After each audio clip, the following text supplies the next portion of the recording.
Olá, gente, tudo bem? Eu sou Adriana, sou psicóloga na UFRN e venho trazer aqui para vocês uma breve discussão sobre o tema home office e família. Como nós sabemos, essa pandemia do coronavírus, de algum modo, tem nos empurrado, a essa experiência de distanciamento social.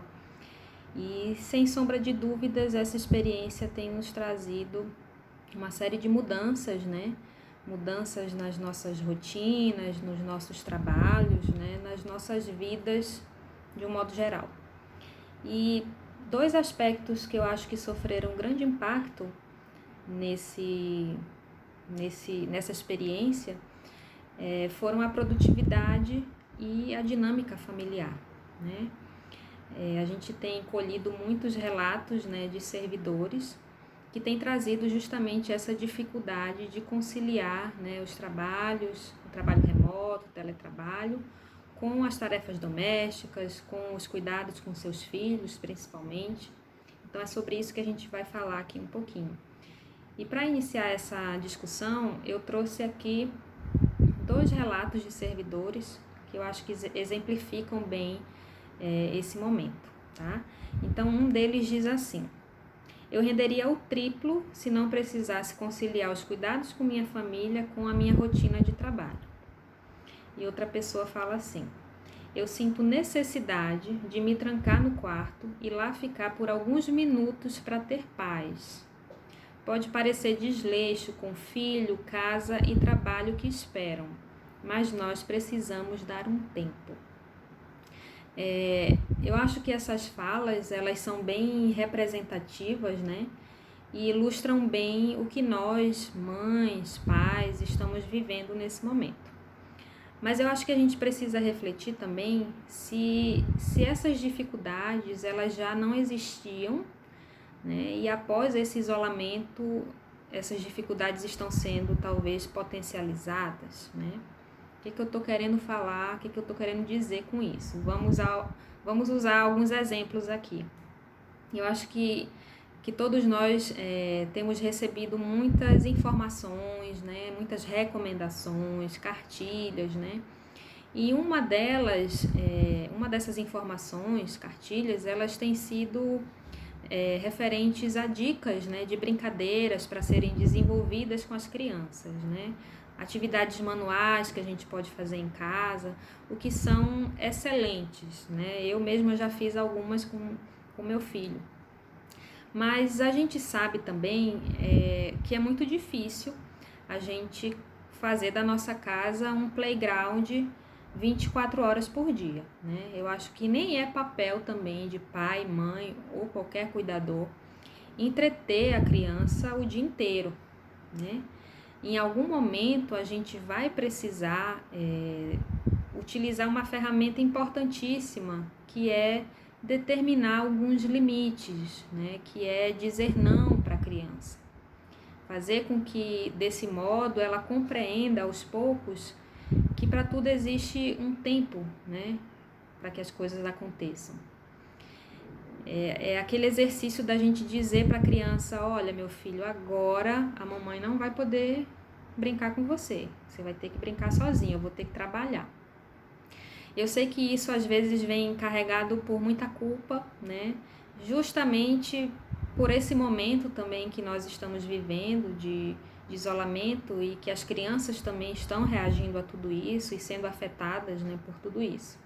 Mas a gente precisa refletir também no benefício que essa ferramenta oferece, para os nossos filhos, É a partir desse não, a partir desses limites que a criança vai poder experimentar o tédio, experimentar o vazio, E em muitos momentos é a partir desse nada que a criança tem que ela começa a utilizar mais a sua criatividade, a sua imaginação, que ela começa a criar novas brincadeiras, que ela começa a descobrir novos gostos, Que ela começa a se descobrir mesmo, Esses limites, eles dão um certo contorno de mundo, um contorno de regra para essas crianças, o que elas vão encontrar lá fora, na escola, com seus amigos, enfim, é muito importante.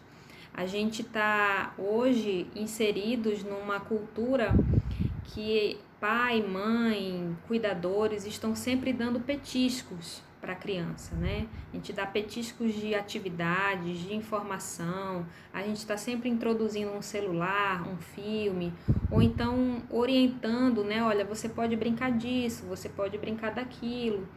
E claro, a gente não percebe, mas a gente pode estar barrando em determinados momentos muitas potencialidades que a criança tem, né? De se descobrir, né? De criar coisas, de criar brincadeiras, né? Então isso fica essa reflexão, né? Para que os pais que estão nesse momento sofrendo, né? Com tudo isso, que eles pensem nos benefícios que isso tem também para seus filhos, tá? Aí pode vir algum questionamento dizendo assim, Adriana, mas eu tenho uma criança de 1 ano, ela não vai entender o não, né? E realmente ela não vai entender, né?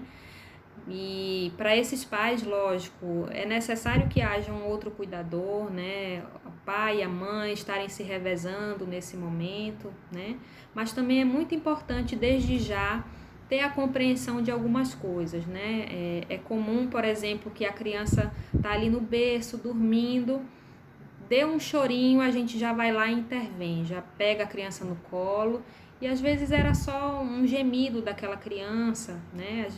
É natural que a criança, como nós também, a gente acorda muitas vezes durante a noite, né? Aquele sono breve, né? Aquele despertar breve.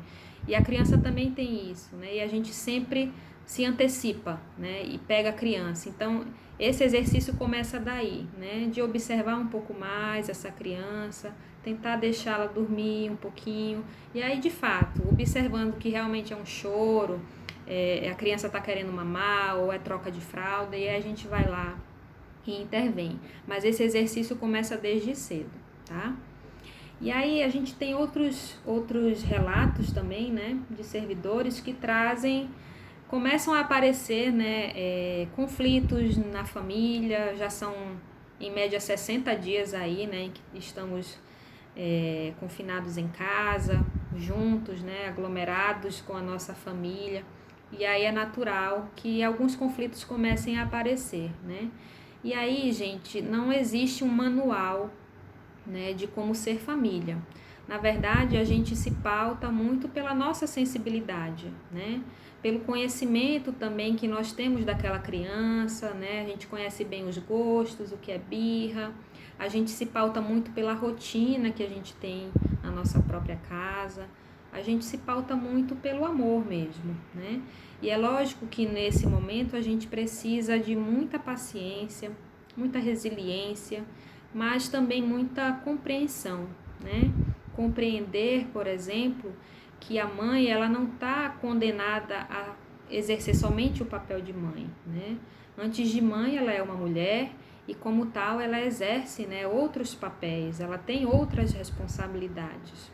Da mesma forma acontece com o pai, da mesma forma acontece com o filho, que às vezes não é só filho, mas ele é também o irmão mais velho, né? Ele é aquele adolescente que está estudando para Enem, que sofre, né, todas essas pressões. Então a gente precisa compreender, né, todos os papéis que os nossos familiares também estão exercendo, né, e ter essa compreensão mútua em família.